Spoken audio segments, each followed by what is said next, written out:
Ecto, goggles down! It's Marshmallow Man! Ecto, popper ready! Neutrino blast to charge!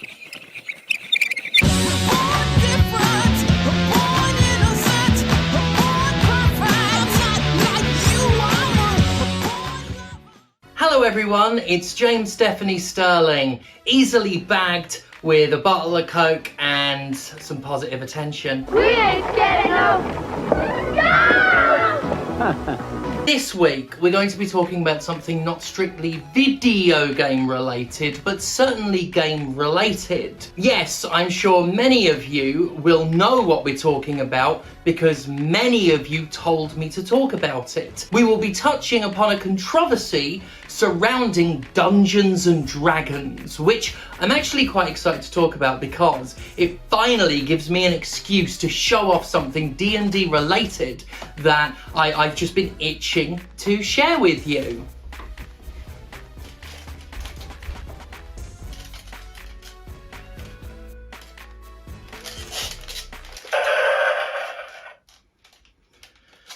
That was it.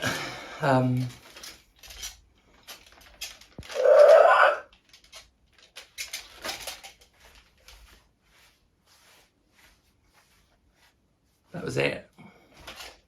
Also, and probably should have made that one the first. It's quite underwhelming after the rest of it. By the way, the ironic veneration of Zilla will continue. That's a lot of fish. So, from these double Ds to another double D, Dungeons and Dragons, they're bigger than double D. While not strictly video game related, I've been so thoroughly inundated by requests to tackle this topic, I'm not entirely sure I can so much as get away with touching something else. That's fine though, because as I've emphasised throughout my work, corporate malice doesn't happen in a bubble. It's all part of the same rotten system, and the profit-driven hostility we see from game publishers is evident through the whole economic wasteland we're all forced to call home. So let's talk about Wizards of the Coast and Hasbro, purveyors of Transformers, Ghostbusters, and this accursed thing.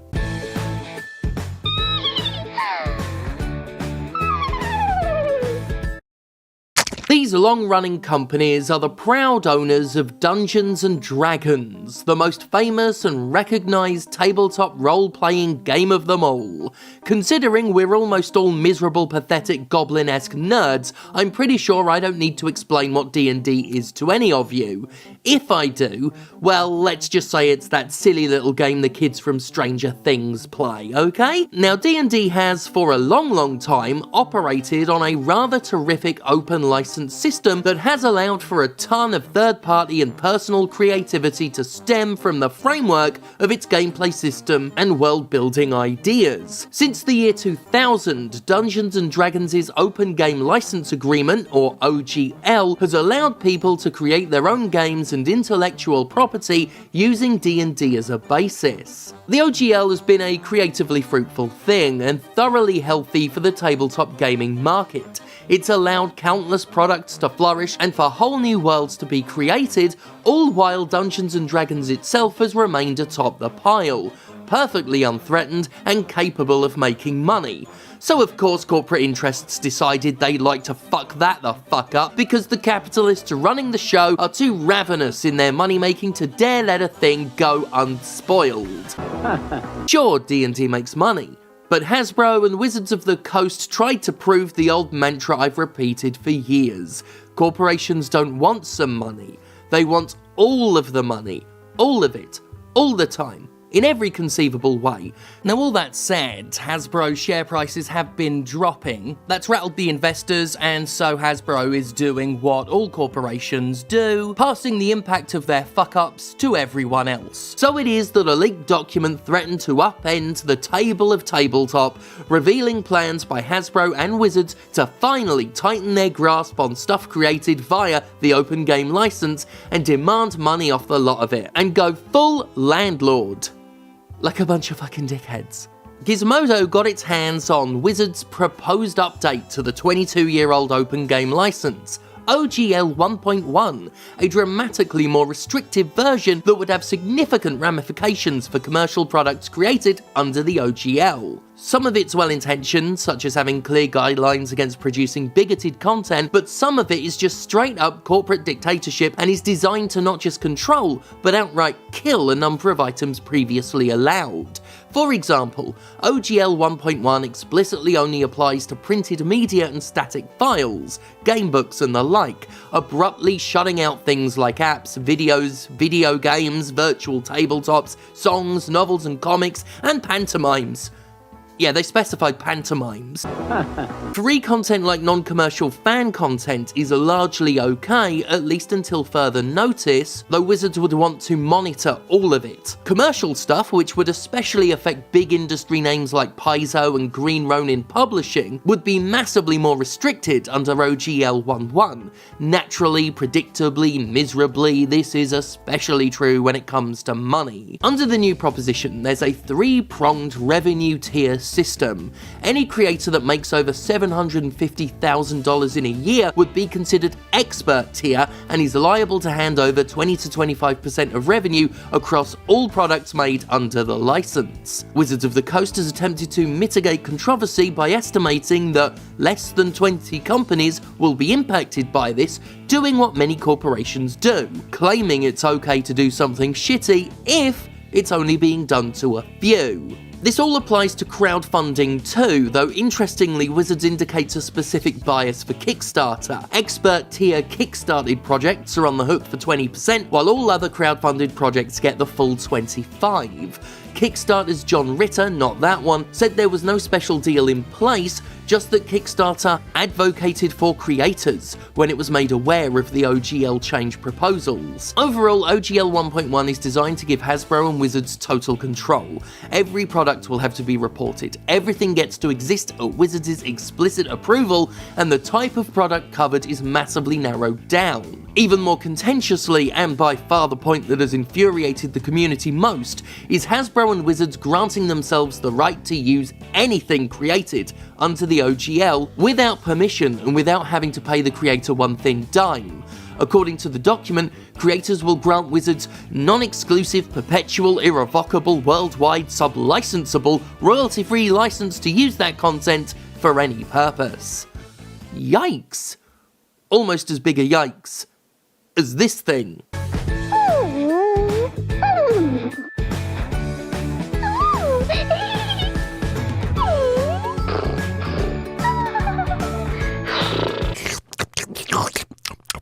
This is all sadly unsurprising. In fact, it's only shocking it took this long for a Hasbro subsidiary to want to start tightening the reins to such a degree. The OGL has always been generous in relation to the way companies otherwise jealously, litigiously, and spitefully guard their intellectual property, and the more pro-corpo folks out there may say the take-back is long overdue, but it's a sobering reminder that no corporation is your friend, and that eventually they'll always want their cut. They don't believe in free rides. Well, they don't believe in free rides for anyone other than themselves, and they only exist to do one thing: profit at the expense of everything and everyone else. The reveal of OGL 1.1 has caused significant backlash, as one might expect. Enthusiast and mainstream press alike have covered the situation, with Wizards coming off very badly in the process. After letting the OGL stand for over 2 decades, the sudden seizure of control feels like downright entrapment, luring countless creators to feel secure in their creation before the rug was pulled out from under them. So I overheard this bit of the story while Phoenix was watching TikTok. But apparently, in response to the controversy, a lot of subscribers to Wizards D&D Beyond app or service or whatever it is, I'm not a fucking nerd like you freaks, a lot of subscribers... I say that while holding this.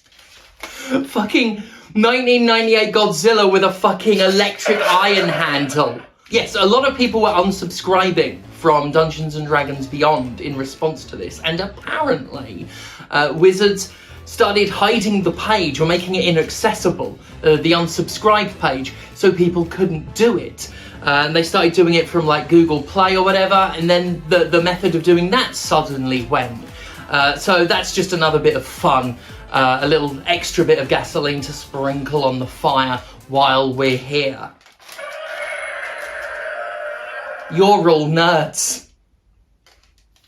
An open letter criticising the proposed license generated over 66,000 signatures in a matter of days, and fans around the world have expressed disgust and anger at what they feel is a massive overstep.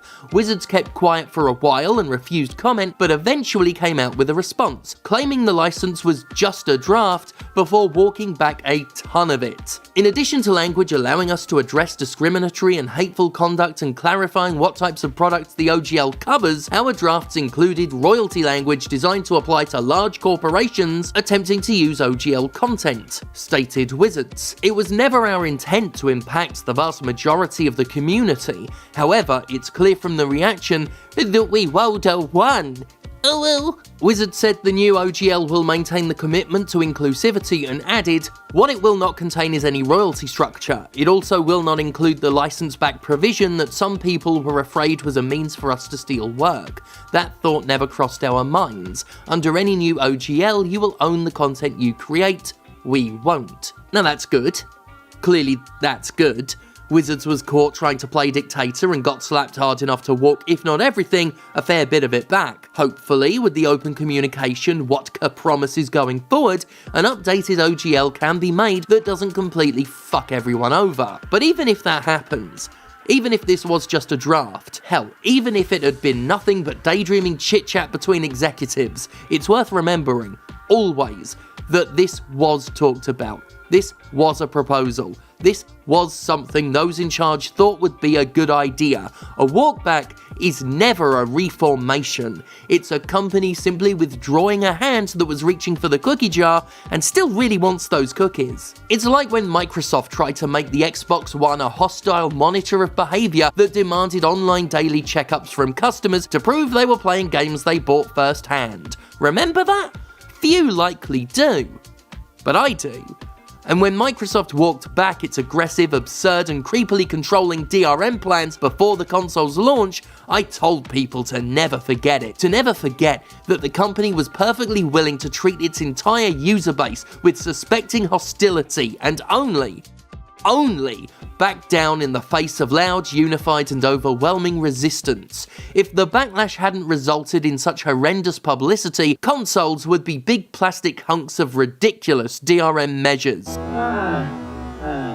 That's the takeaway here, no matter what happens. Companies always do what they think they can get away with, exactly as much as they think they can. As we've seen in the video game industry time and time again, they are constantly feeling out the perimeter of acceptability while using the constant oversteps and withdrawals to push that perimeter forward, little by little, to make previously egregious actions acceptable by doing something more egregious and then retreating to the previous thing. This is how microtransactions went from controversy to accepted part of modern gaming, normalized through persistent use and the encroachment of worse things. You can't trust a single one of these rampant fucks. They'll pretend to be your friend, they'll claim they're just like you, they'll try to stab you in the back and laugh it off with an oops we rolled a 1 if caught in the act. They'll hear your concerns and admit they got it wrong, but the one thing they won't ever do is genuinely change.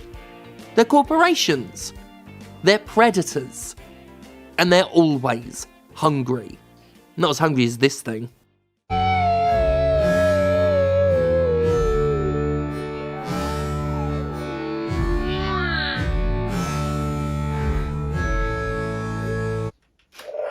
Oh, cheeky.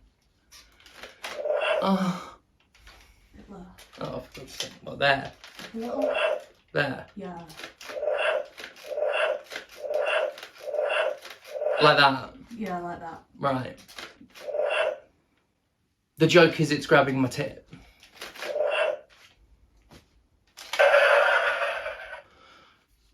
Chose the wrong shoulder. This is literally my busted shoulder. I ate a back suplex onto the least bouncy wrestling ring in Yorkshire last night. Ow. But I beat that twat Nathan Black though. Absolutely fucking battered him. It was brilliant.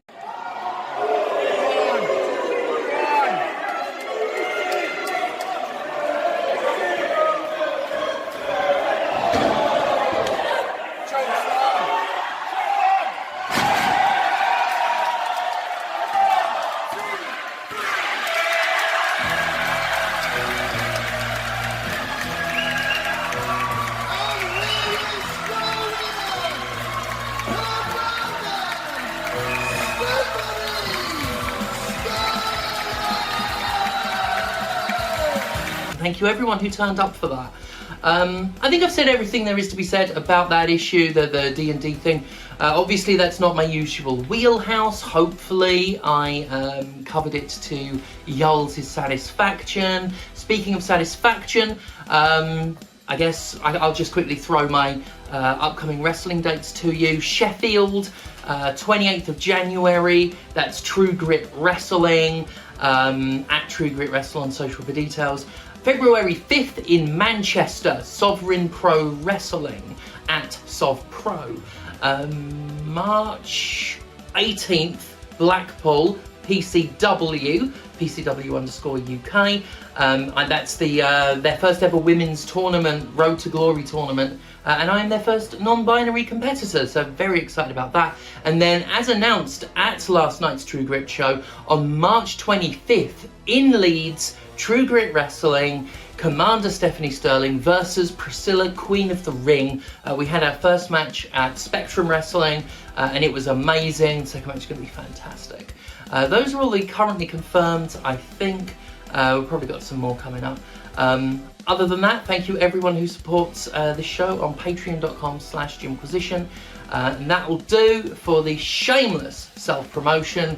Back to the shameless glorification of my own immense and still expanding breasts. Oh God, wrong arm again. Thank God for me. That was the other bit I do. Yeah.